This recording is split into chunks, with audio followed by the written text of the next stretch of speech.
Hey, what's going on, everybody? Welcome to a brand new episode of Crush This. My name is Brad Shaw, also known as the Monster Truck Canucker. And yeah, I'm starting this one today. Cheech is in Montana, currently traveling around that state, doing displays for the Ram dealers. I know he'll be in, I believe it's Helena. Just want to thank people that support us. Obviously, tonight we have Joe Sylvester on. I got my old school Joe Sylvester sprint car shirt. So obviously got to thank Joe and High Octane Coffee. Since day one, Joe has been a supporter of our podcast. He was our very first guest, and it's awesome to have him back on. If you guys are looking for some awesome coffee, go to High Octane Coffee and get yourself some. If you're in the Boardman, Ohio area, go right to their location, get yourself some coffee. Also want to thank Fred and Jason from J Concepts. If you're looking for anything RC related, RC monster trucks, bodies, tires, everything you need for your RC monster trucks, your scale RC monster trucks, go check them out. JB Scale Graphics does stuff for the Bad Habits team, Bigfoot, Obsessed, Obsession, so many other independent teams. If you're looking for wrap for your RCs, go check out JB Scale Graphics. Chris with 6B Apparel. Chris has also been a supporter of our podcast since day one. Love the crew shirts. We have our Retrowave design, which is our current design, and we also have the OG splatter design, either in hoodies or shirts. If you guys are wanting one, either message me or Cheech. They're $100 a pop. Nick Davis of Back Channel Productions, go check out what he's doing. He was doing some stuff at the West Leb event that just happened with the Versus Monster Trucks. He also did the Hagerstown Speedway show as well. Justin Story with his book, comic book Making Tracks. If you want to go check that out, go on Amazon, $10 a pop. Awesome comics. Hall Brothers Racing, I'd like to give them a thank you for sponsoring us to get the decals for you guys, or decals. I know I've gotten some crap for that before the spelling. MTRC Scale Monster Truck Racing. Thank you to them for all of what they do, tagging us in all their posts on Instagram. They do a lot of cool, awesome shots. I know Cheech has been involved with them. Cheech is showing me a picture of an airplane on the little screen there on the bottom. And in a way, myself, Bradley Shaw Designs. If you guys are looking for awesome quality designs, check me out on bradleyshawdesigns.com. Oh, Cheech is showing me Smokey the Bear. Only you can prevent forest fires. And in 2 weeks, guys, I will be in Edmonton, Alberta for the Monster Truck Throwdown event at Rad Torque Raceway. I'm excited for that show. I'm getting to, before the show, it's not with any passengers, but I'm getting to drive Don Frankish's Jurassic Attack ride truck. I am very excited for that. And, just thank you to everybody that supports us on iTunes, everything else. And, guys, let's get into our interview with the world's fastest monster truck and monster truck driver, Joey Sylvester, and Bad Habits. I'll play the intro, the ads and intros here, guys, and then we'll get right into it.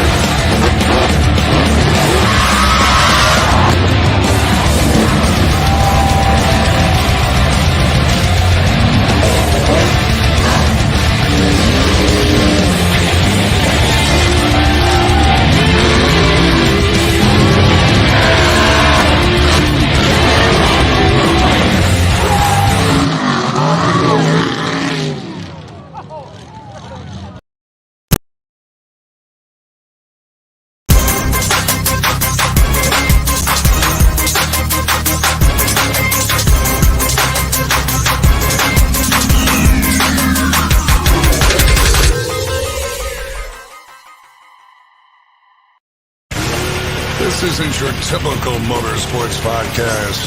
You're listening to Crush This, a monster truck podcast presented by High Octane Coffee and J Concepts. A show where we take you inside the minds of your favorite drivers, past and present, of the monster truck industry. And now, your hosts, Brad Shaw and Dan Cheech. Buckle in. The show starts now.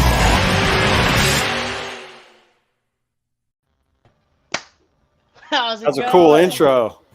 Oh, yeah. Makes me want to go drive.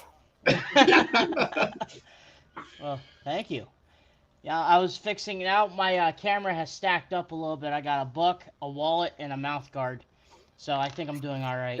Look like you just got done at the gym too, man. I see you've been out there Yeah, pumping some iron. I'm trying to. I'm feeling good. I'm noticing that noticing different places on my body that the fat's starting to get lost, and I'm trying. I'm working Makes a on the big diet difference in too. your life, man. Makes a big difference. You sleep better. You feel better. You got more energy. It's your joints hurt less. Everything feels better. See, I'm Yeah. I'm trying to do similar with the DDP yoga, even though I am a type 1 diabetic drinking sugar right now. But That stuff's poison. That's straight poison right there in a I can. have I haven't drank soda since December of 2021. Yeah, you're better off That's to drink that. whiskey than you are soda. I For Yeah, like that sure. mentality. yeah, Oh man, yeah. so it's good to have you back on, Joe. Very first guest back all the way back in 2014, 2015. I've had you on a couple times since then. A lot of stuff has happened over the last couple months for you. Let's just get right into it. A couple weeks ago, you unveiled the brand new Bad Habit Jeep Gladiator body. Tell us about that, and then the process of getting that all kind of done up and together. Yeah, man. I mean, I've always thought that the Jeep culture was really cool, and I always thought that the Jeep culture needed a representative in our sport. And I actually, before I sold my last truck in 2013, like around, I want to say it was 2011, 2012, something like that. I actually had Michael Arndt do the first rendering of a Jeep Bad Habit.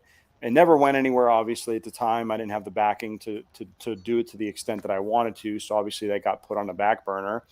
And now with our new marketing partner, Kuefleitner Auto Group, who's obviously a Jeep dealer, they came on board actually from the Canfield Outlaw Monster Truck Drags. And just one time we're actually at the coffee shop having some coffee at High Octane, and me and John were talking, and I told him that I had an idea that I wanted to do a Jeep Gladiator monster truck someday. And he's like, "Man, that sounds really cool. I'd love to be a part of that." And I said, "Well, okay." Well, he's like, "Just let me know what you need from me, and I'll help you out, and whatever you need, we'll do whatever we can do to help you do it." So I started getting all my ideas together, and the whole front clip is built out of actual Jeep parts. It's a real grill, it's real headlights, it's a real Jeep hood and fenders, and even got the hood latches on there. And then the doors and the bed sides and the tailgate are all sheet aluminum. But I took them to a local stock car engine or bodybuilder. His name's Bob DiGiulio. He's known for making really, really nice precision bodies on stock cars and late models and modifieds and stuff like that. And I told him what I wanted to do. I brought a Jeep Gladiator to his shop, and he took all the measurements, and he laid out the doors and the bed sides and the tailgate just like a real Gladiator, and put the body line in there so that it looks just like a real Gladiator. And I wanted to do a soft top on it. That way I could take it off just like a real Jeep. The doors are meant to be able to be taken off and ran doorless. That's why the name Bad Habit is kind of small just on the bedside, because if I take the doors off, I wanted the name to still be on the side of the truck. So a lot of thought went into it, and a heck of a lot of work between me and my guys in the shop, Kyle and Phil, Scott. We all it's got a little bit of everybody's time in it. Everybody put some work in. Everybody had their piece that they were working on. And we did it over time while we were doing shows every single weekend. So we'd get home, we'd have to clean the trucks, we'd have to take the body off Bad Habit, we'd have to fix Bad Habit from the show, and we'd have to put the Jeep body on whatever stage it was in at the time and work on it, then pull it back off, put the Ford body back on, and load up and head back out, and then do it all over again the next week. So it's definitely been a lot of work, all the way up to the unveiling there at Kuefleitner Auto Group in Boardman. And really, really excited with how it turned out. We made the lights work and stuff on it, and pretty stoked on it, man. Just super excited about it. I'm really, really happy with how it turned out. I've always liked a monster truck that looks where the body looks kind of small, because on the rest of the truck just looks so much more exaggerated. And I think it's definitely got that look to it. Now, we'll go a little bit more in depth, maybe the technical side of it. Now, switching from the Ford body to the Gladiator, there's these things called body mounts that go from the chassis to the truck itself. Was there a drastic change, or was there some body mounts parts that you could use from through the Ford body to the Gladiator, or you had to make everything a fresh uh, new mounts? The way our chassis is, there's basically mounting blocks in strategic places all over, like where the bed would be, where the cab would be, where the front clip would be, and then we fabricate mounts off of those blocks, and we get creative and put whatever we have to make them work. And that's why you'll notice on my truck they're usually in bare metal. We don't powder coat them or paint them or anything like that, because when they get smashed up during a rollover, you want to be able to go over to the truck and weld on them right away to get back out there for a freestyle or to fix the truck in between shows. You don't want to be grinding powder coat off and stuff. So the stuff that's not an actual fixture of my chassis is just left in bare steel, and it's for that reason. But there's no mounts that we used for the Ford body that worked on the Gladiator. Not at all. Everything had to be made custom for the Gladiator. And the biggest challenge was the fact that my cage on my chassis is built for a full-size truck, and a Gladiator is certainly not a full-size truck. So to be able to make that front clip line up and look like it belonged, that was definitely took some work, and I can't take a whole lot of credit for it. I had some ideas for it, but Phil Hawkinsmith, who's the newest member of our team, he actually worked on the aluminum panels that kind of segue the front clip into the doors. And he spent a lot of hours on there, hammering stuff with a mallet, like doing sheet metal work and trying to make stuff look right. And, I'm really, really pleased with the outcome. With, Jeeps, there's been some Jeep monster trucks, high voltage, hot stuff back in the day. There's a lot of older Jeeps, older body styles, the old Cherokees, even the older YJs and stuff. Why the Gladiator? Is it, because it's the newest kind of Jeep creation out there, or were there any other bodies that you guys were considering when you're like, hey, let's go with a Jeep idea? Really three things. One, I love the Gladiator. Since they first came out, I've always thought they look cool. I just love they're just a little boxy looking truck, and when you put a lift kit on them and wheels and tires, just like we did with the Bad Habit Special Edition that you could buy at Kuhfleitner, I think they just look really, really cool. And then obviously being a pickup truck was an obvious choice to go on a monster truck chassis that's designed to be a pickup. There's obviously no halo, no roll cage in the back of my truck. So doing a normal, like a Wrangler style body, there's nothing back there to support it. Just like that's why we did two doors for the Gladiator. Granted, they don't make a two-door Gladiator. We got nowhere to put two back doors. There's no roll cage back there. So we would have to build something that would just kind of flop around in the wind. It would fall off on the first jump I hit. Yeah, I mean that's the same way with our Ram trucks. We don't have a four-door. We have a single cab and the Power Wagon and stuff like that. But outside of that, we're talking about this year, since we last talked to you last year. You last weekend you set the world on notice, going for your second world record in the books outside the monster truck long distance jump. Tell us the story of the procedure of doing it, because you just hit news back to back to back about the Gladiator and the world record, then achieving the world record itself. So how did that come about, and how did you get the chance to be part of the 9 Under Fire? Man, it just it all really kind of came together, and one thing led to another. Really, to be honest, obviously, I got a thing for world records. It's just something I like to do. It's something I like to use my truck outside the normal realm of what most people use monster trucks for, and I love speed. I mean, it's tattooed on my arm. It says "Speed feeds me." It's a tattoo my sister designed back in high school. You ask any of my buddies I ride mountain bikes with, I love going fast. I love speed. I've been a racer my entire life. So speed, adrenaline, that's what I'm all about, man.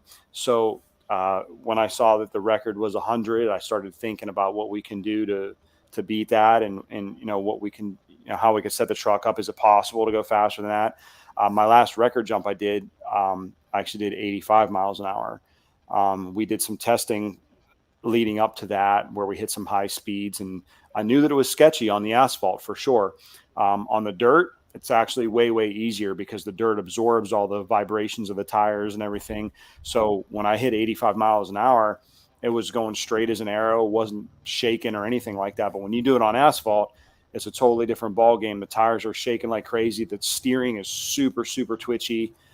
So it's definitely a different deal. But the whole thing with Night Under Fire, I had actually contacted them about just bringing my ride truck out, because I just thought it'd be an awesome event to be a part of. I thought the rides would be a cool addition to their show. And when he, told me, yeah, let's do that, I started thinking, well, maybe I should put Bad Habit on display. There'll be a lot of big names there, be good exposure. So I asked him if he was cool with putting Bad Habit on display. And of course he said, yeah, no problem. And then I started thinking, I'm like, not really one to really sit around and watch. I like to participate. So how can I become part of Night Under Fire? And that's what got me thinking about doing the world record. It was always kind of in the back of my mind, but now it became something I'm like, well, now I could be part of the largest single day drag racing event in the entire world. Be performing on the stage right next to names like John Force, Robert Height, Ron Capps, Alexis DeJoria, jet truck drivers like Bob Moats, Nitro Harley guys. I mean, these are guys that are just, the pinnacle of motorsports.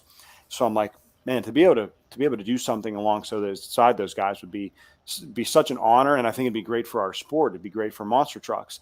So I asked him, and he was like, yeah, you want to attempt a Guinness World Record during our event? Absolutely. Do you think you can do it? I'm like, I think I can. I was like, we're going to do some testing and we're going to find out before we actually announce it. And we knew that we could break it before we actually did the attempt, but it took several test sessions, once again, in between shows every weekend, building a new Gladiator body and everything. We were taking time away. The first test session we did was at Dragway 42, which worked out really good. And I was hoping was going to only be the only test session we needed. And because we were there for Elliott Miller show for Monster Truck Throwdown. So I talked to the track and they were cool with me making some passes the night before the show. So we got with SCS Gearbox and, geared up the transfer case and did some things and, just ran my normal tires like I always do. And we tried some different suspension stuff and nothing mattered because we just had such crazy driveline vibration that it every single pass, it broke something. It broke a drive shaft one pass, it broke a carrier bearing on another pass, and we broke another drive shaft.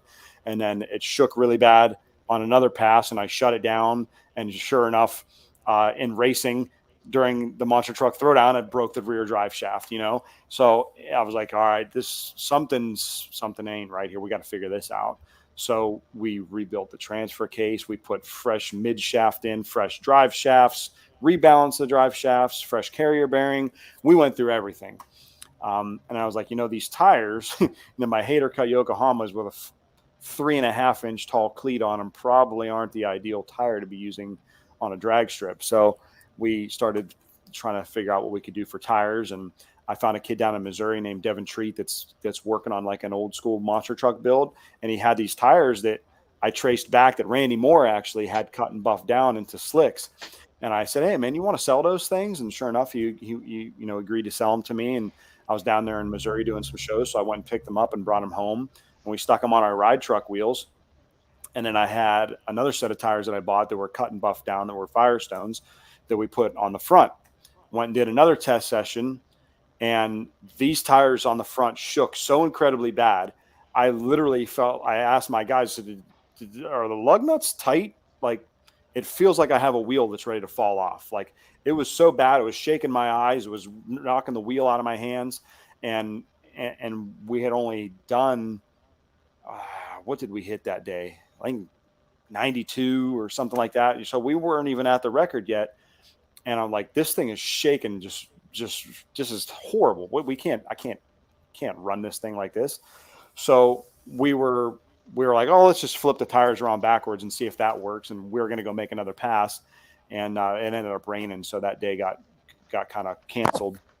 So then I was like, well, we're really, really getting close to Night Under Fire. We had hoped to plan on marketing it a little bit sooner. So I asked Bill Bader, the owner of Summit Motorsports Park, I said, hey, we're pretty sure we got it. We're pretty sure we can do it. We know we have the gearing right. We know we have the truck right. We just got some new tires we want to test out. Can we test on Monday before Night Under Fire? He's like, yeah, sure, no problem. Come on out. So we went out there and we made one test pass. Everything felt good. I said, all right, good. We're not going to press our luck. We're just going to just go for it on Saturday and get the most we can out of it. I ended up putting a couple of used China tires on the front, Sun Impact tires. And they worked out pretty good. They still shook. But we found those Firestones that I was running on the front were really, really out of round. Like, Cheech, you ever roll a tire across the ground like you're putting it in a trailer and the tire wobbles like this and it wants to fall over? Mm-hmm. It was one of those. Now imagine that at 80, 90 miles an hour, what it does. Like, it was bad. It was way beyond just balancing. It was just completely, it was like a football. So it was not good. But when we put the sudden impact tires on there, they ended up working out pretty good for us. With an event like Night Under Fire, which I've known for a long time, I've watched some old ESPN coverage, match races and stuff. With a lot of like nitro cars and pro mods and stuff, did you have to take into consideration, the track prep and anything like that? And also another question with that, did you have to do anything motor wise? Did you have to, change any pulleys on the blower? Did you put it more overdriven, underdriven? What did you have to do to make sure you had enough horsepower to, do the record? Actually, believe it or not, my VZ Engine's 555 just makes really solid power and really good torque. And I didn't run anything different on my motor than I do at a normal show. It's set up exactly like it is for a normal show, because what we found in testing was that the motor was more than powerful enough and would actually keep pulling past the quarter mile. That the trick was going to be to get our maximum speed before we hit the quarter mile, go as fast as we possibly can, because that's where the timing equipment ends. And needing it to be certified by Guinness, we need certified timing equipment. So without actually having Guinness there with a radar gun, having actual NHRA certified timing equipment is the next best thing. So it didn't matter if I hit 150 once I passed the traps. It doesn't matter. There's nothing that records it. So that was the challenge, was getting it in that time period or in that distance and not accelerating so hard out of the hole that I tear a drive shaft out of it or break a transmission. I mean, we had this thing geared so tall that we were actually moving it through the pits and through staging, pulling it with our little Jeep Gladiator while it was in neutral. So it was running so I could still steer it. But we wanted zero heat in the transmission before I hit the line, because we knew that it was going to be, a significantly more amount of load on that transmission than normal because of how tall we had it geared. But the motor, and the track prep, actually, when we tested at Norwalk, there was no track prep. It was just a dry track, and everything felt fine. And then Bill asked me, he goes, it's going to be really tacky on Night Under Fire. There's going to be a lot of track prep. He's like, do you think that'll change anything for you? I'm like, nah, it's a monster truck. Ain't nothing. It don't matter. It's going to do what it's going to do. There's nothing that's going to really change it on the track conditions. Boy, was I wrong. That track was so sticky that it pull your shoe right off your foot. And I was like, I was concerned that it was going to break parts. So, where I was thinking I was going to run it, quite a bit harder than I did in testing, meaning I was going to accelerate quicker out of the hole. I was going to wind first gear out a little bit harder, shift second gear harder. I was like, man, with this track being as grippy as it is, I'm really flirting with disaster with brake and driveline parts, and I do not want to do that. So I ran it kind of like I did in testing, and I was like, holy crap, like I felt like the track just sucked the truck in. It felt like I was just sinking into the track, like the truck was just planning and gripping, which is a good thing, when you're in a drag car. But I was like, man, I don't know if I'm going to get this. Like, this doesn't feel as fast as it did in testing. Like, the track is literally slowing the truck down because we had so much traction. But lo and behold, we still ended up getting it. But we certainly know what we got to do to go faster too. So where the important is, I always thought, was the starting. Like you said, don't want to break parts in the start. When you measure from, from the end point where the timing was ending, obviously people would think that you start at the light. how far when you looked at the track where you could go where your starting point was at, because people not recognize that when you're doing this, that where that Christmas tree at doesn't have to be where the starting point's at. You can start further back. So how did you calculated where you would like to start your run at? There was about 50 feet, behind behind the starting line till you got to the wall. And I was like, I'm going to use every single inch of it. So I had my crew back me all the way up to the wall, and the track officials put their foot in the staging beam, and when I went by, they pulled their foot out, which started the timing. Because Guinness doesn't care if you hit your maximum speed in 75 feet or 2 miles.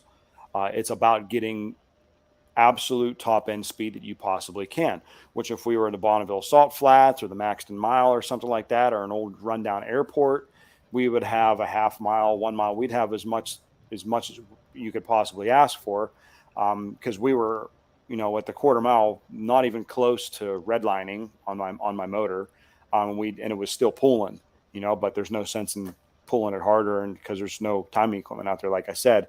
So yeah, it didn't matter where we started from, as long as I hit, as fast as I could go, at the quarter mile mark, because that's where the timing equipment was. So if we were going for quickest monster truck or fastest quarter mile time or fastest eighth mile time, yes, we would have to start at the starting line.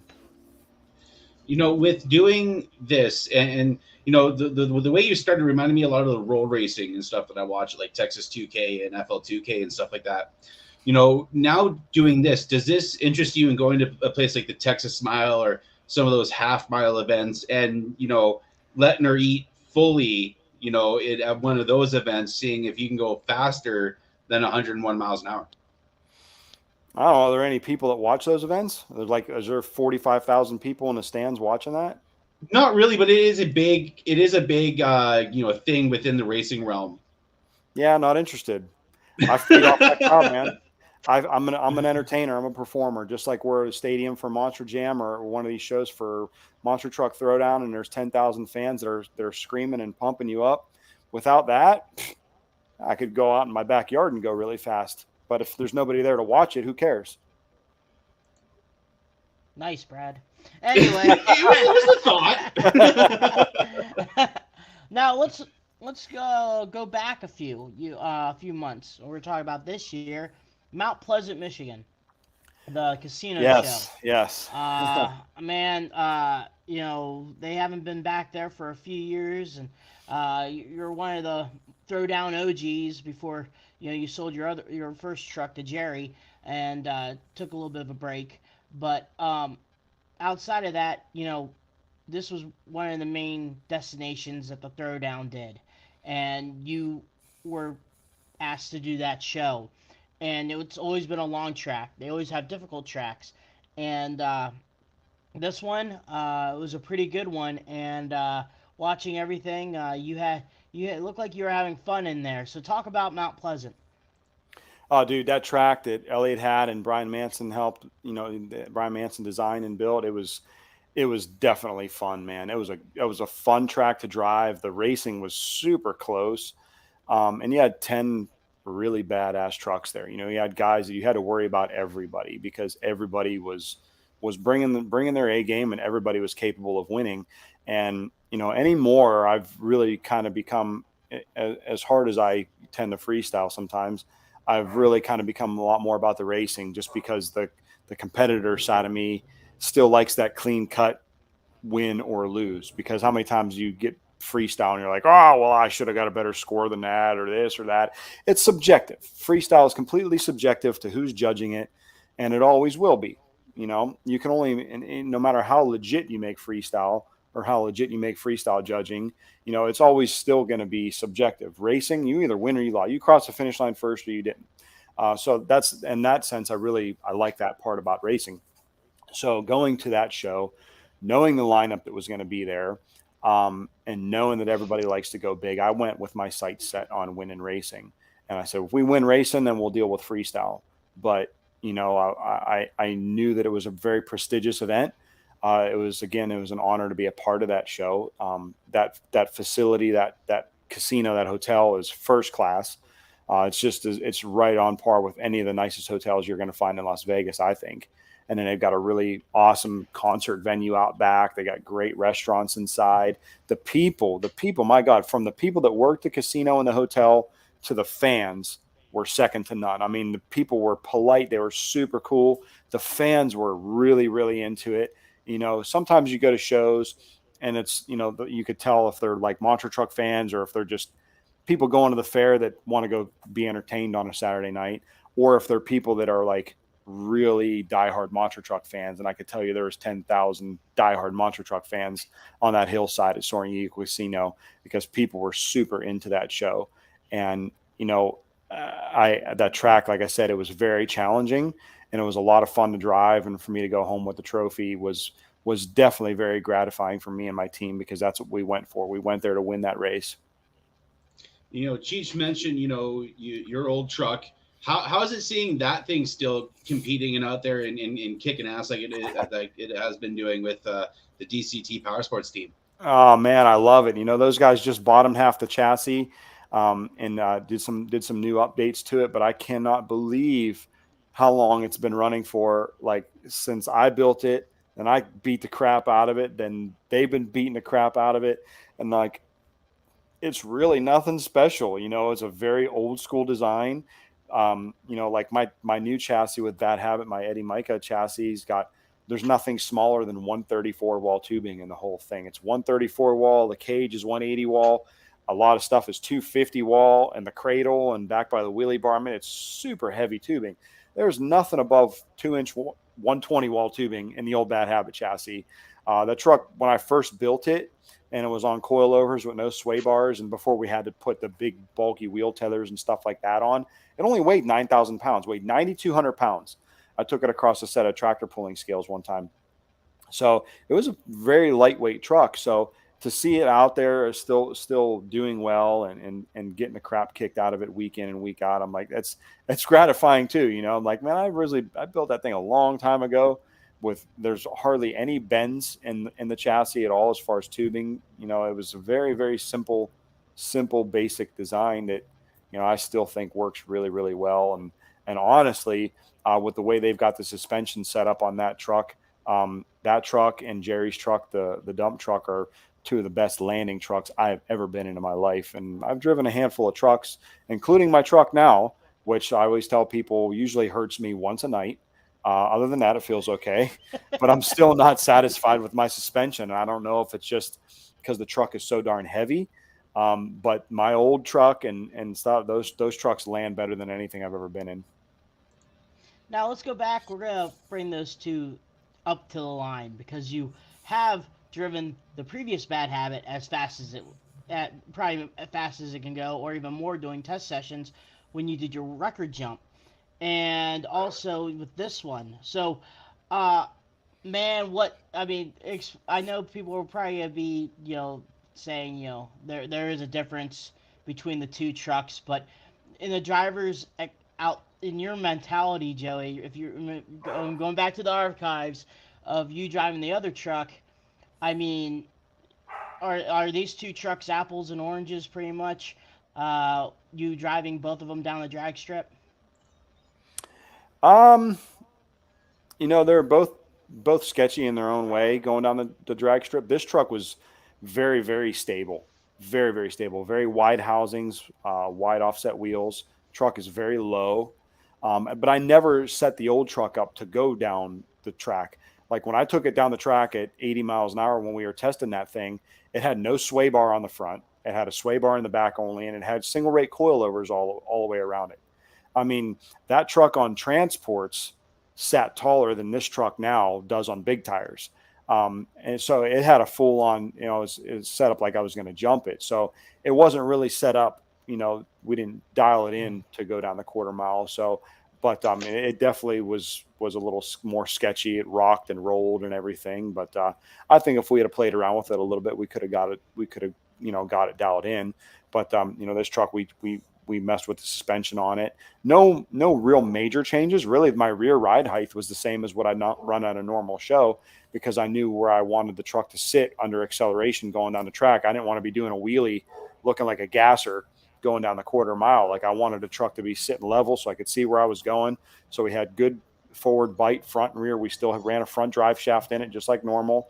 I set my front shocks. My front ride height was super low, and that was really it. We ran a, the flow valves really stiff to try to provide a little bit of stability and traction. But other than that, I could have gassed up the front shocks and went and jumped it. Let's transition a little bit here. Next month on the 24th, you have the Outlaw Monster Truck Drags in Canfield. The second event. I was just looking at the lineup. You got a pretty stout lineup. You got American Scout, Stomper. You got USA that One. Old school look. Dude, I still love seeing how people react to that thing. You got Monster Patrol, Barefoot, USA One. Talk about going into the second event. The first event went off perfectly. The coverage on Backtron Productions. Nick did an awesome job, and the track layout was awesome. What are you looking for, this year? Being the second event and in your hometown. Are you gonna, do something similar for the racetrack, or are you gonna do something completely off the wall and different? Dude, I'm super stoked for the Outlaw Drags this year. We've 8 trucks instead of 6. We've got 4 names that are coming to Canfield that haven't been there in decades: Carolina Crusher, Monster Patrol, Barefoot, USA One. I'm super excited about it. See Colton in a big truck after he was just there last year in his Mini. It's going to be a great show, and I'm really excited about it. The track is going to be very similar to last year. We've actually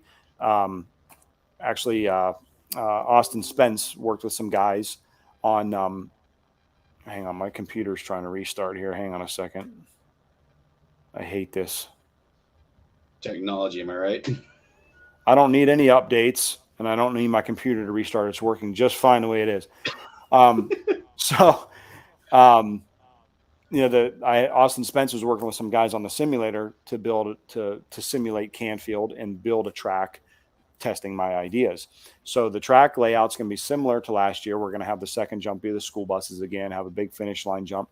But off the start, I'm going to build a step up, like a big gnarly step up with a big landing. So my thought is seeing 2 trucks side by side off the line, vertical in the air, is going to be pretty darn cool for the fans to watch. And it's going to be a challenge too, because you're going to have to grease that landing on that step up, or otherwise it's going to screw your entire run up. So I think that's going to be something unique and different, and should bring some more excitement to the Canfield crowd. Freestyle, I'm still working on, because the problem with the Canfield track is I'm only allowed to use the pulling track. So it's pretty narrow. So it's hard to build jumps that go side to side and everything. Everything's pretty much north to south. So I'm trying to figure out some new stuff.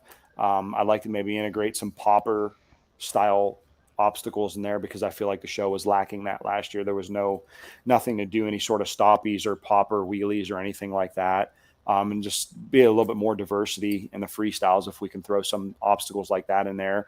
And pretty much 90% sure I'm going to build a backflip ramp too. Oh, hell yeah. I built that one at Radford this year, and I was supposed to hit it on Saturday night, and Tim Jones hit it on Friday night. And, I worked on it during the day. I fine-tuned it and everything. And I'm like, this looks good. I feel pretty good about this. And sure enough, Tim went out there. He hit it. Truck rotated perfectly, but he whacked the throttle a little bit in the air. And when his front tires hit, he almost did another flip and he crashed.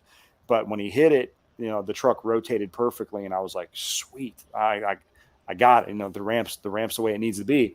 And then sure enough, it rained like hell the next day, and I didn't even get to hit it. So I was kind of bummed on that, but I was like, okay, now I know how to build one. What better place to do one than in front of my hometown crowd? So you land it or you don't land it, it's going to be spectacular. I'm going to go on a serious note here. You ran with the Darnells over there in Matt Motorsports a lot in the last few years. And we lost Chris with his Shockwave truck, and I wanted to talk to you about him and his family and how they were and how they treated you with Matt, with the motor, with like going to Springfield and all these awesome Miami and stuff like that. And if you have any cool stories, if you're close with Chris, if you wanted to tell him. I unfortunately never got to meet Chris. I know he's only a couple years older than me, but if I'll tell you what, if he's anything like his older brother John, he must have been a hell of a guy. I definitely feel for him and his family and his wife and his kids. It's a terrible thing, you know. You know, John is he's an awesome guy. He's one of my favorite people in the industry. Obviously, I do a lot of shows for him, and he's such a genuine guy. He's such a just a straight shooter. He really laid back. The shows are nice and calm. He's always got a good head on his shoulders. You know, he never gets too worked up over anything. Just an all around great guy. Great guy as a person. Great guy to do business with and work for. So I definitely feel for Chris's family on this, and that's the motorsports industry definitely had a big loss that day, and it's terrible to see that. Just want to apologize, guys, about the sirens in the background. I live by a fire hall on a busy road, and it's daily. So I thought you were getting busted. You gotta get a set of noise canceling headphones like I got. I thought you were gonna get busted. I thought you were getting broke in. Where the fuzz? It's the microphone. I run like a studio style microphone and everything. You know, being at the Night Under Fire. You mentioned, guys like John Force, Robert Height. I got to know, being a huge John Force fanatic, did he come over and check out the truck, or how was it being around, a legend of that status in the drag racing world? He sure did, man. He zips around on his little scooter a lot, and he come riding by the truck. And when I was in it, and he's going like this, he's pumping his fist. He was stoked. I was like, hell yeah. Hell yeah. There was two goals that I had. One goal was to break the record, but my second goal was to get John Force on my ride truck. I didn't get that goal because he's hard to find during the day. I think he hides in his trailer, but I thought it'd been really cool to get him on my ride truck, but that didn't happen. But I tell people, that event was so amazing, from the invocation and the anthem all the way to the post-show fireworks. It was seriously one of the most spectacular shows I've ever seen in my life. And the Bader family, Bill Bader, his announcing, his patriotism, the anthem was probably the best that I've ever seen in my life. They had a flyover that did a missing man formation in honor of fallen troops. I mean, it was just like, it made you choked up. Like it was awesome. The most emotional national anthem I've ever seen. It was such an honor to be part of that event. It was literally feels as good to be a part of that event as it was to break the record. To just be on that stage with that level of professionalism. They had an autograph signing before the show, kind of like our post-show autographs, where everybody's sitting at a table lined up. It was me, Cruz Pedregon, Alexis DeJoria, Robert Height, or John Force, everybody that was there racing, and just all there sitting there signing autographs. And like Alexis DeJoria was sitting right next to me, and we talked the whole time. She was super, super cool. She was checking out the truck, and she was stoked, that we broke the record. Her whole team was super excited. And what was really gratifying and what I found was really cool about it, I thought was cool for our sport, was we had 45,000 drag racing fans that became monster truck fans for that 10 seconds. Yep. The whole crowd was standing and was cheering. And, I had so many people come up to me afterwards because I wasn't sure how everybody was going to take it. But this big, heavy, dumb truck out here on the drag strip, we got cars doing 330 miles an hour and, jet engine powered this and nitro Harleys. Like, these people ain't going to be impressed by this big farm tractor. But I was wrong. They were loving it. They were loving it. Now, did you ever I was just wondering, did you ever take a look at the track and be like, this could be a little bit like Englishtown? Did you maybe try to plant a seed of maybe having Summit, that place, do a show? I know they do tractor pulling. I think they did that like a few days after Night Under Fire. No, they did it And they did it a couple weeks before. That's, I a couple mean, weeks that's before. that's Oh, a okay.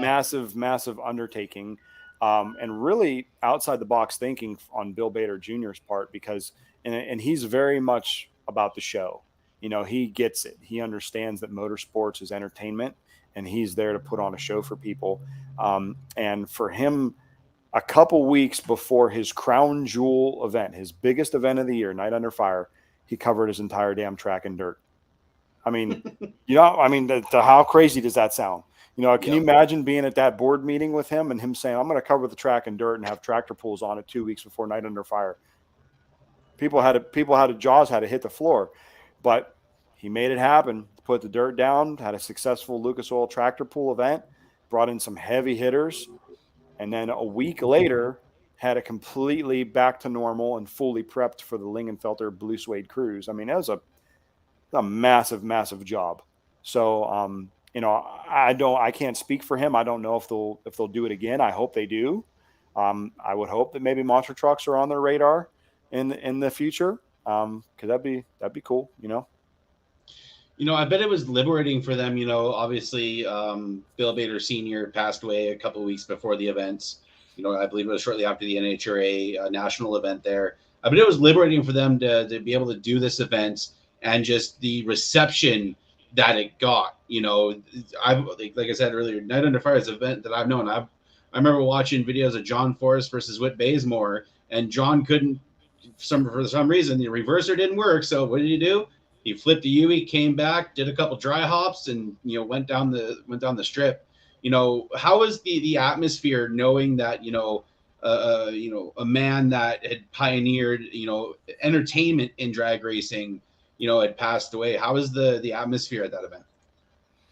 It was electrifying. That's how it was. I mean, from start to finish, the crowd, the staff that worked there, they're all dressed in tuxedos. All the guy that worked on it, and it was 90 degrees all day. It was hot as hell. I mean, these guys are wearing full on tuxedos, Bill Bader included, down there working the track, spraying the water box, standing out there in the sun. The track temperature is like 120 degrees, and they're wearing tuxedos. But it was definitely emotional, especially for Bill. It was the 45th year for Night Under Fire, which he had been working it for 45 years, and this was the first time he had done it without his father. So he was definitely a little emotional. But I would have to say his father's damn proud of him with how that show turned out. I can't think of any way it could have been any better. It was really, really spectacular. Man, let's talk a little bit about your High Octane Coffee Company, which you and your company has sponsored this podcast for quite some time now, from the start pretty much. Anything new, anything coming out that you guys been planning on doing? Maybe new additions? What's going on with the High Octane brand? Man, just trucking along, I mean, things are going pretty well. Both stores are doing well. We haven't done a lot of car shows because I've been on the road so much. We did Jeeps and Java at Koofleitner's, during when we unveiled the Bad Habit Gladiator. The store's doing pretty well. We got some great employees over there. Gabby's running the store day-to-day operations. And, we don't have anything new or groundbreaking. Maybe work on a new t-shirt design here or there. We got these new hats. These are available now too. We just had to reorder bag labels for the Bad Habit roast. And they were old designs, still the old logo that was on them. I'm like, all right, we got to update these. And I'm like, well, might as well do it. World's fastest monster truck, world's fastest coffee. So we redid the branding on the labels for the Bad Habit roast. So that'll be coming out pretty soon too. And I got a new hero card coming out as well. And it's going to look just like the background behind me right now. Jams Customs on Instagram did this edit and sent it and posted it. And when it was, I wanted to get some new hero cards done this week to bring the Jeep Fest. And I was like, I was going over stuff with my graphic guy. And I said, you know what, dude? I think it's already done. It's already done. So I contacted, this dude, Jams Customs, and I said, hey, what do you think about me making a hero card out of your edit? And of course, he's like, yeah, that's cool.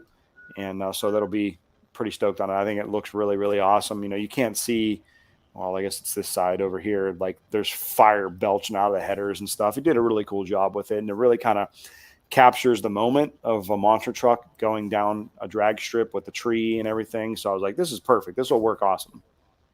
You know, it's funny. I can recognize the track and everything, that being Lucas Oil Speedway to Indianapolis and everything.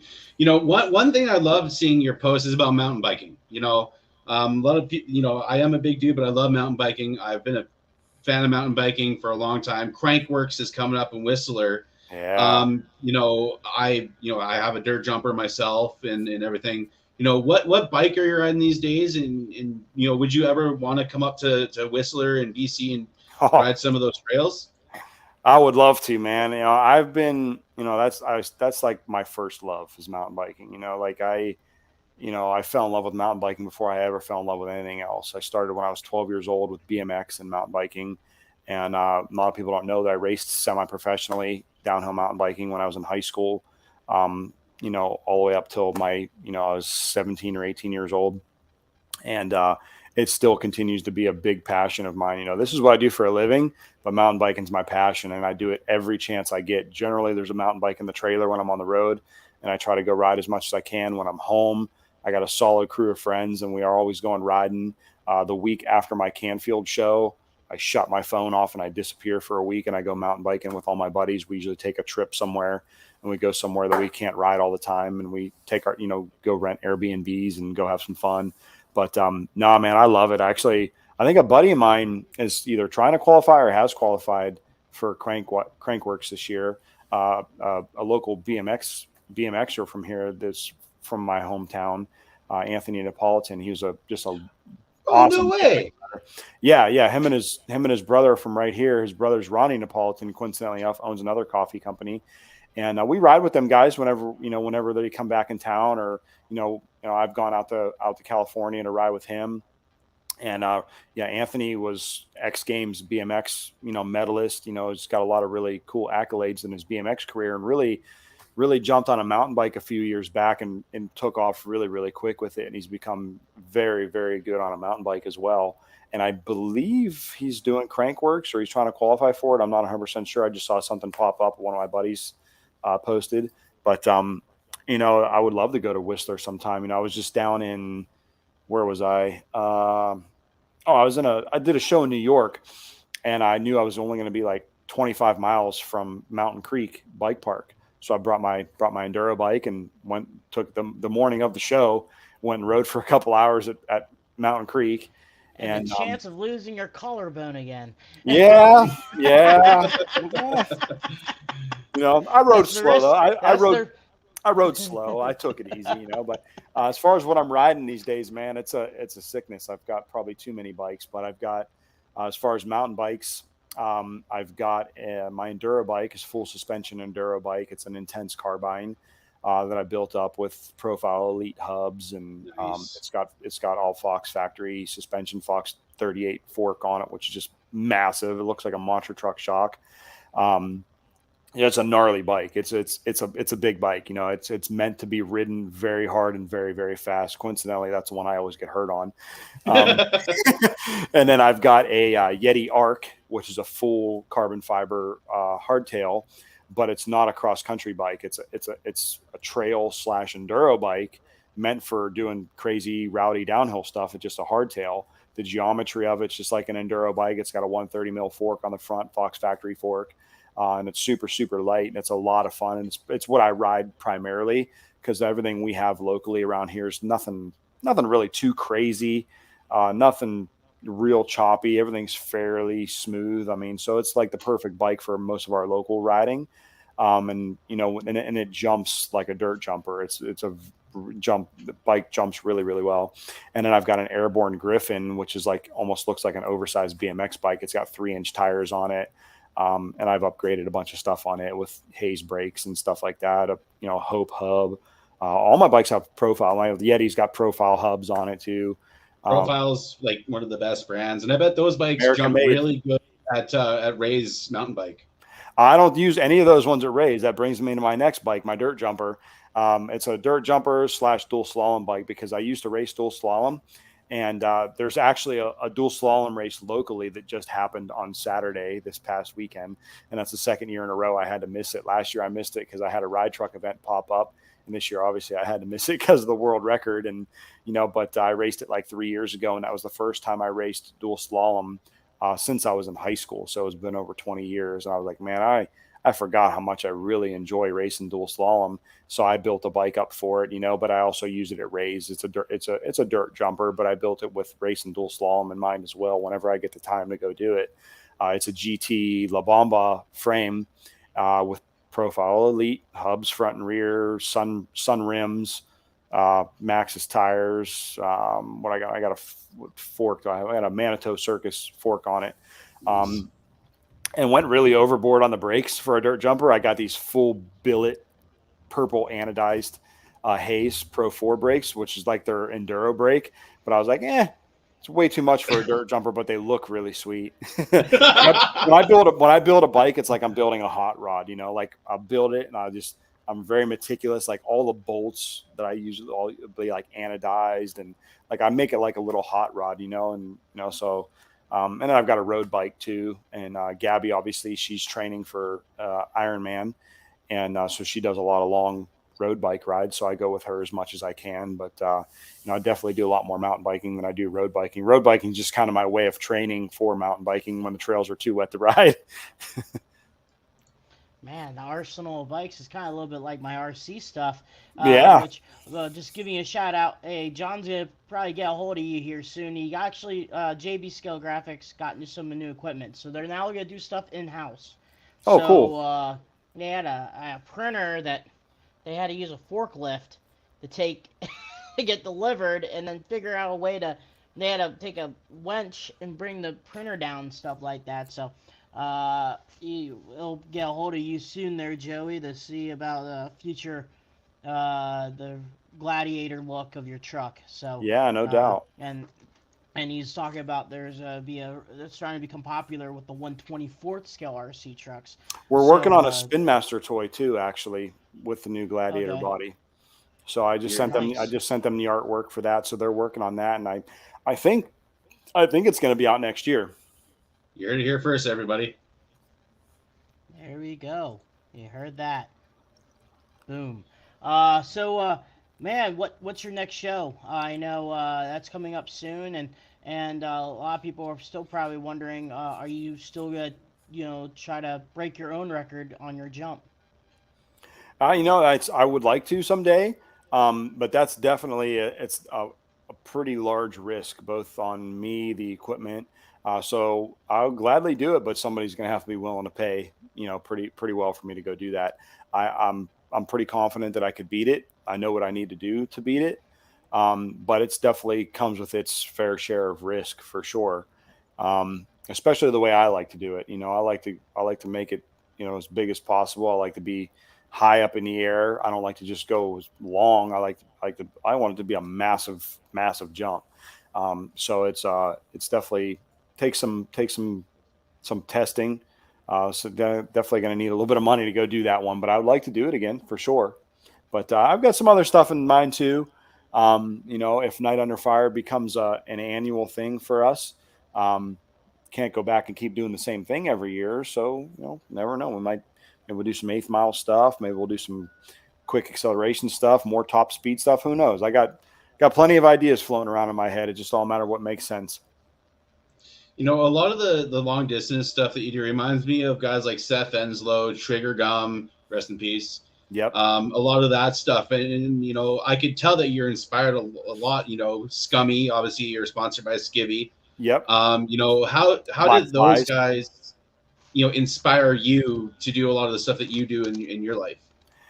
I was telling my quick elevator speech story to everybody that, will be willing to listen. But when I started riding motocross and BMX when I was 12 years old, I saw my first Crusty Demons Dirt video. And right about that time in my life, before I was 12, I played baseball. I played football. I was into the team sports like most kids are, and I hated it. And I didn't like the coaches. I didn't like the other players. I didn't like the bureaucracy and the all the bullshit that went along with it. Who was friends with the coach and that's whose son played and stuff. It's like, this ain't for me. And when I started getting that first sense of freedom and individuality of riding dirt bikes and BMX bikes, and I was only going to be as good as I pushed myself to be, it was only going to be me getting out of bed in the morning to go ride and train and push myself. I really, really liked it. But then when I saw my first Crusty Demons of Dirt video, it sounds stupid, but it literally changed the entire course of my life. And here I am, 38 years old, making my living in motorsports and getting crazy in trucks. And I would attribute pretty much to them seeing my first Crusted Demons of Dirt video and watching Seth Enslow and Twitch and Scummy and all them guys. And, just like, man, these guys are awesome. Like they're just badasses, and that made me want to pursue a career in motorsports in one way, shape, or form, or extreme sports, whichever. I was kind of like, okay, I like all of it. Let me see what I'm the best at. Let me see which sport I'm better at than the others. Whether it was bicycles, whether it was motocross, karting, then I ended up getting into auto racing and monster trucks. So, which monster trucks kind of spawned from all the injuries in downhill mountain bike racing and freestyle motocross. I was in the hospital 5 years straight, once a year, with like a really bad injury, severe brain trauma, internal bleeding. With age, get a cage. I had two broken backs. Just every year, just something horrible that took me out for months. Intensive care and stuff like that. My dad always jokes that he used to have his own parking space at the hospital. And by the time I was about 20, 21 years old, I was like, and the guys had started backflipping on quads. And that's what I was doing FMX on, was quads. And I was like, I'm not backflipping a quad. There's no way. There's not enough money. The consequences of landing upside down with a quad on top of you is death, or worse. Or you're the only thing you're going to be able to move for the rest of your life is your eyes. And I was like, that doesn't sound like a lot of fun. So that was when I started looking towards monster trucks and being able to get crazy with a roll cage around me. Looking up to guys like Seth and Scummy, and now getting to know a lot of those guys on a first name basis and hanging out with them and meeting some of them. And, some of them I talk to pretty regularly now, and like Black Flies Eyewear that jumped on board with me as a sponsor now, which was kind of a big deal for me personally, because that goes back to the old Krusty days. The Black Flies Eyewear, all those guys were wearing it. Those guys are still sponsored by Black Flies to this day. They've been around since 1993. They've been true to the guys that they sponsored. They've been true to their style and their branding. They haven't just followed whatever trend it is. Like right now, the big trend is these pit vipers and like these big goofy windshields that look like you're a volleyball player in 1996. Like, come on now. Like mullets. Like, I was never my thing. If that's your thing, cool. More power to you. But for me, it's Black Flies Eyewear, black shirts, and Dickies, man. That's what I've always wore. It's what I've always liked. And I like that Black Flies has always that's the way they've always been. They never followed whatever fad there was in sunglasses. They said, this is what we're going to make. This is who we're going to appeal to, and we're not going to change it. So for those guys to take notice for me and jump on board with us was really, really cool. And to be able to put my name there next to the guys that I've looked up to since I was a little kid, like Seth Enslow, it's pretty cool. It's pretty cool, to be able to say I looked up to those guys as a kid, and now I'm have some of the same sponsors and stuff. So it's pretty awesome. Man, Joey, it was awesome having you again.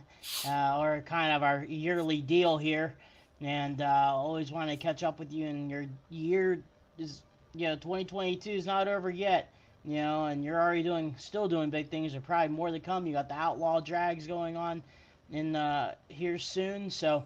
I'm ready for a vacation. That's what I'm ready for. Come up to Whistler, man. BC has some of the best trails. I know they do, man. If you got a dirt jumper, dude, you got to come down and race sometime. Dude, I'd love to. I got to lose weight first. My goal with quit drinking all that pop, man. That stuff's gonna kill you. my goal is to go down A line at Whistler. That's like my ultimate trail.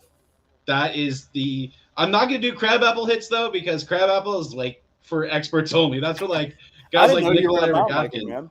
I didn't know you were into mountain biking. Oh, dude, there used to be this show, and I'll send you a link to it on YouTube. There used to be a show that would be aired in Canada called Drop-In. And it was like 8 dudes hopping on an old Calgary city bus that they converted into an RV, and just going around BC and Alberta and just hitting spots, Kelowna, a lot of these big mountain bike towns. That's awesome. I grew up watching that, so I've always been a huge fan. I'm going to be watching Crankworks this weekend. So if I ever somehow am able to make it up there, and I definitely want to go riding with you, man. Yeah, dude, for sure. I'm consider myself fortunate that Red Bull Rampage kind of came into its own after I was like really into riding and competing, because I may not be sitting here if that was a competition back when I was younger, because I'd have been like, I'm there. Rampage or I'm gonna try to be there. Rampage is stupid nuts. That I always tell people that is one of the craziest things you'll ever see a human being do, is some of the stuff these guys are doing on Red Bull Rampage. Like, I send one of my buddies, Jared Smith. He helps run the Outlaw Drags Instagram page, and he comes and helps out at some shows and stuff like that. He runs the timing tree, the Outlaw Drags at Canfield and stuff. And he recently got into mountain biking too. And I always send him just some of the most radical cliff drops and guys backflipping off of just ridiculous stuff in Rampage. And I'm like, reason number 110 why I will never be impressed by a stoppie in a monster truck. It's like, yeah, it's cool, sweet, but have you seen this? Have you seen what guys can do on a mountain bike? Like, that's impressive. That is impressive. And like, there's no like, oh, I crashed, I guess we'll flip this thing back over and I'll try it again. It's like, no, Nope. you're going to be dismembered. Like, when you crash some of that stuff, so there's the risk level is definitely very real. Risk reward. Yeah, no doubt, dude. It's definitely, coming from that world and kind of taking my mentality, and I think is what's made me my brand and my image in monster trucks, because I kind of came from that world, and I took my experience and my attitude and just what I did there and brought it into monster trucks, which I've always kind of felt was something different, especially for when I got into it at 22 years old. It was something totally different. Now you've got a lot of younger guys in the sport. They got motocross backgrounds and stuff like that. And, so it's becoming more common, but, a lot of what I did back then has kind of turned me into the way I am now, just on 4 big tires instead of 2. I just recently found out that this thing on the phone, being on the other side instead of the main page, I found where the chat's at, so I finally saw what people were saying, and I was like, the whole episode, I was like, there's no chat. I'm so used to being on the other side of the You used to be on this side. Yeah, I used to be on the moderator side of it, and now I'm like, oh, there's a chat button, bam, in that whole screen. So if people are looking at me like I'm looking at thing like I'm an old man, it's because I'm reading the chat. Yeah, I was gonna say, don't you usually get questions on here and stuff? Well, yeah, we have a couple if you want to answer some. So I got a few more minutes. We have one question here from our good friend Dustin Parks. He's asking, have you ever felt nervous or fearful at the wheel? Say like when you had the frightening wreck days before the first long jump attempt. Actually, yes. Again, coming from motocross and downhill mountain biking, there's really nothing that scares me physically, inside of a roll cage in a monster truck. We're really safe. They're overbuilt for most of what we're doing. But that time when I crashed during practice for my first record jump, and I was 65 feet high in the air, staring straight at the ground, and my stomach dropped like I was on a roller coaster. I was like, shit, this is going to hurt. This is going to be bad. I was like, I may not walk away from this one. And that was really the first and only time that I've ever been scared for me physically in a monster truck. Other than that, I'm scared all the time, but it's about my wallet, not my body. Another question here. I believe it's from Jam Customs, if I'm correct, TJ Andis. Do you plan on taking Bad Habit to SEMA again, possibly with a full-on off-road look with the truck, with off-road lights, winch, and LEDs? I don't know. I'm not really into like all the, the crazy big light bars and winches and stuff like that. The only time you really see me put that kind of extra stuff on the truck is like if a sponsor jumps on board and we got to do some product placement on the truck. But to me, if it doesn't make it go faster or stop faster, like, the lights, there's about as much as I'm going to put on there, just to kind of complete the look of the vehicle. But yeah, if it doesn't make it go faster, stop faster, it just doesn't really doesn't really appeal to me too much. As far as going to SEMA, I'd love to. I think I would love to bring the Gladiator to SEMA. I mean, my God, how cool would it be if I could get it in the Jeep booth at SEMA? So we'll see. Sick. You know, you gotta be invited by somebody to go out there, and you know, we'll see what happens. Just want to give a shout out to legendary in this sport, Mr. Jerry Richmond's Jerry watching the show. Richmond, yeah. I was talking to Jerry Jerry Richmond. earlier today. Awesome dude, has one of the sickest old school trucks in Terminator. That thing is just Dude, it's beautiful. like a show truck, man. It's like a show truck. It's perfect. Got a question here from Zachary Watson. He's asking, how much does a monster truck engine usually cost? Well, some of my first engines cost only about $10,000. You know, I had some pretty low budget engines in my first truck. The motor that's in bad habit now is worth about $50,000. That's definitely not the most expensive. I mean, those Hemis that Hall Brothers are running are probably worth almost double that. You know, one thing that I've always wondered, you know, I've always thought the idea of, you know, putting a set of turbos on a monster truck engine would be sweet. But like, you know, I've always thought of like, you know, a lot of the guys that use like the Pro Line engines in like the Street Outlaws stuff, you know, using one of their motors in a monster truck. Do you think, you know, an application, you know, from one of their motors would work good in a monster truck capacity? It may work good once. The biggest thing that I've found over the years with monster truck engines is finding an engine builder that understands what we do. And not only understands what we do, but also understands that, you know, most of us make our living with these trucks.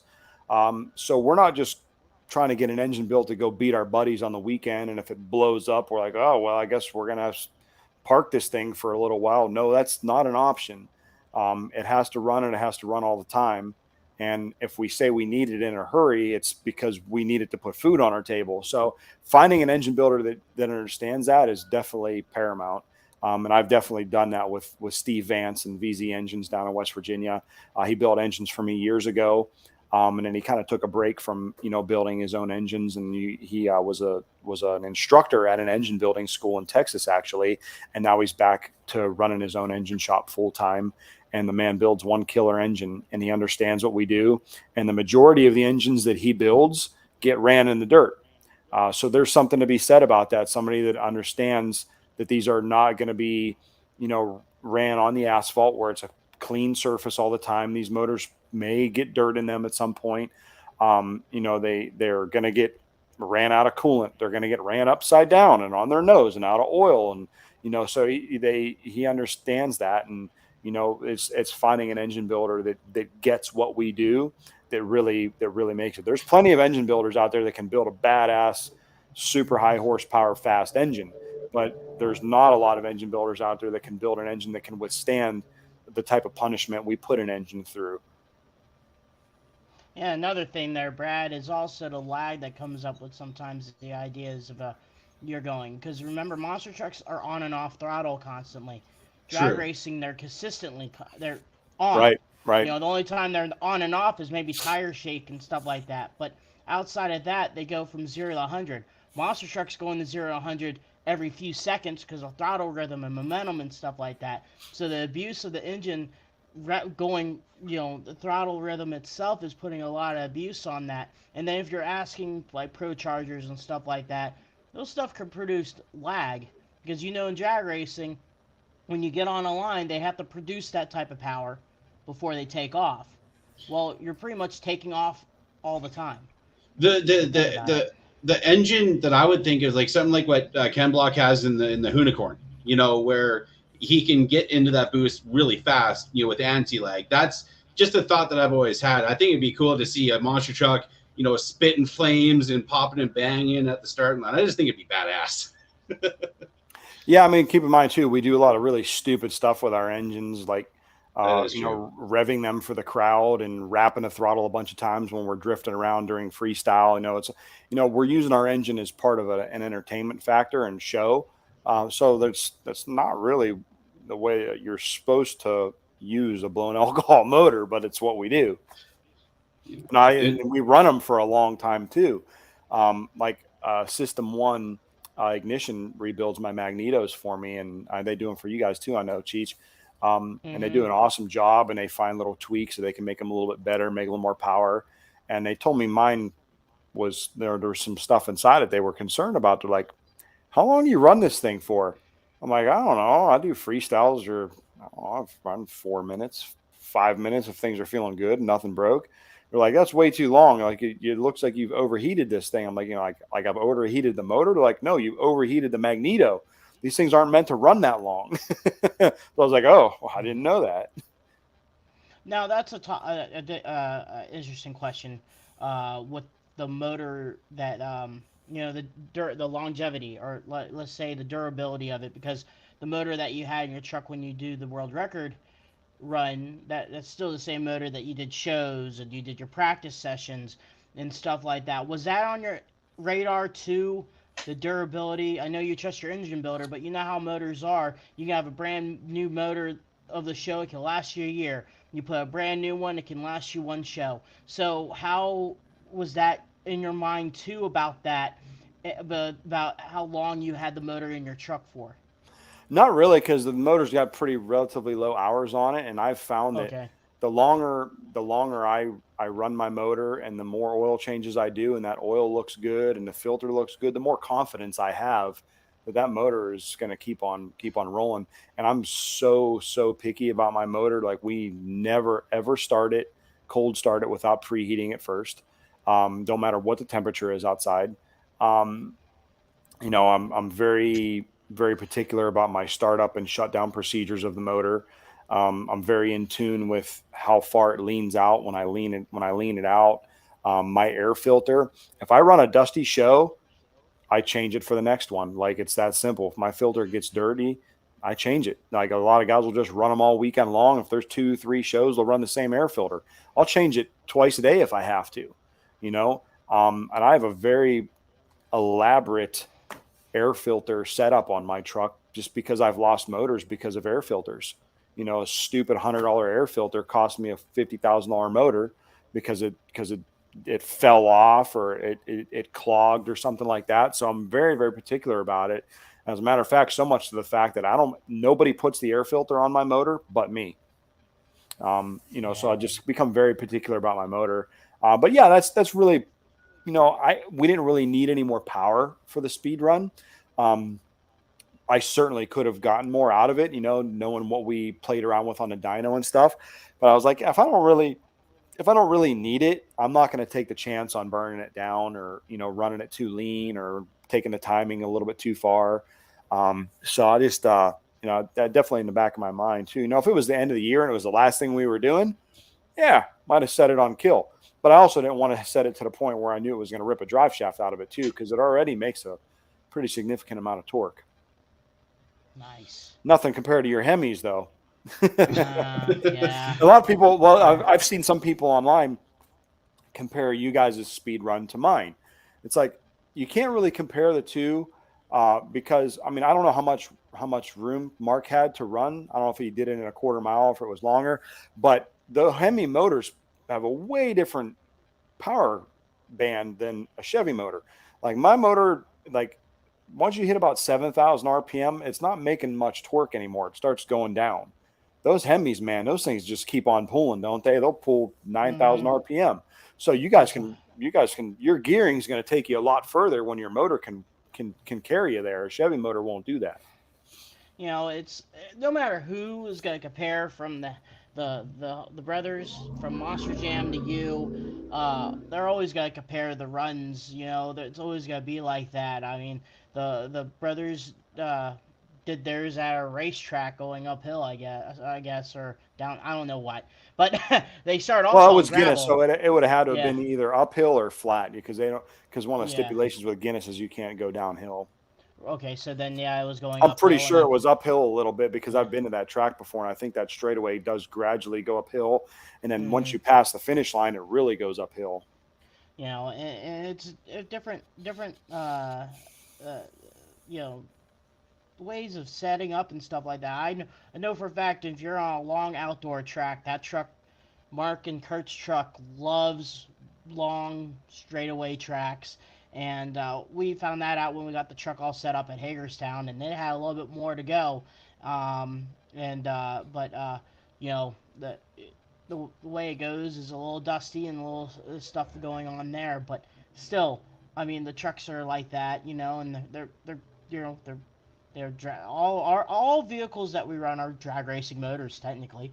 You know, Hmm. they all have that power band and stuff like that. But a kind of cool deal. I mean, you know, if you get the backing with Jeep, hopefully, and all that stuff, that'd be pretty cool to see that truck with that little bit of a Hemi in the back behind you. I'd love Do to. some do some modifications to fit the motor in there and stuff like I'd that. love to. I'd love to. You know, do you prefer a dry block or wet? It's hard to say because If you had the budget for what motor you wanted, just say just a if I would say I would go with a a big Hemi like what you guys have. But I mean, our motor we have now is not really low budget. mm, I like it really depends on where we're running. I feel like if you're doing Monster Jam stuff, you put a lot of runtime on the motor. You're from intros to the racing and then freestyle. It's a lot of moving around, and I really think the water cooled motor definitely you know makes it live a little bit longer. But I've also never had a Hemi like you guys have that's really meant to be a dry block. Like I've ran dry block Chevys, and I know that I couldn't run them for very damn long. But it seems like you guys got the program figured out to where you can run them for. I've seen you guys run for pretty damn long, and not have a problem with the motor overheating. Obviously, a solid head, solid block is going to be a lot stronger than a water jacketed motor. But I don't really have enough experience with the Hemis to really, say I'd rather have that than this. But I just gotcha. know with the nature of what we do, it seems like having something that can stay cool and run for a while without having to worry about overheating is definitely kind of advantageous. If all we were doing was racing, then yeah, definitely a Hemi for sure. And As we wind down here, Joe and Cheech, is there any social media people can find you on, Joe, where they were upcoming events and where you're going to be with Bad Habit and the Mayhem Red Truck? Yeah, just I keep everybody updated on my Instagram, Joe Sylvester 8. It kind of transfers over to my Facebook too. On my website, joesylvester.com, we did just put the new Bad Habit Gladiator t-shirts up on there. I'm pretty stoked on how those turned out. And for the first time, I had Michael Arndt do my t-shirt design. He actually did my Dirt Late Model t-shirt years ago. But this is the first Monster Truck t-shirt he's done for me. And it was pretty cool because he's also the one that did the rendering of it as well. And man, he killed it. The design is awesome. I love it. And it's pretty darn cool. It's a little different than what I think most other guys have as far as the way the truck is and stuff like that. It's got a little bit of my tattoo pattern in the background that I use on everything now, from my sponsor panels on the truck to my fire suit and crew shirts and everything have that kind of punk rock tattoo pattern on them. man, I like that. By the way, I like that sponsor panel. It sticks out, different. Yeah, I wanted to do something different, and it's like I want to vinyl wrap them and have like a background to them, and the jury's still out if I'm going to keep it or not because it's kind of hard to see some of the sponsors from a distance because it gets kind of busy, so we might have to kind of make it like a more of like a gray scale really than so much white, so that it'll still be there, but it'll kind of disappear into the background a little bit more, so you'll have to be up close to it to really see it. And Cheech, what about you? Where can people find you on social media for your RC stuff and where Hall Brothers are going to be at? You can go to raminator.com to find out where the next event for Hall Brothers. They have a Facebook page too, and Instagram page also, Hall Brothers Racing. For me, it's Dan Cheech Agosh. Find me on Facebook. Also on Instagram, Dan Agosh 10 on Instagram. Agosh RC in Facebook and Instagram also.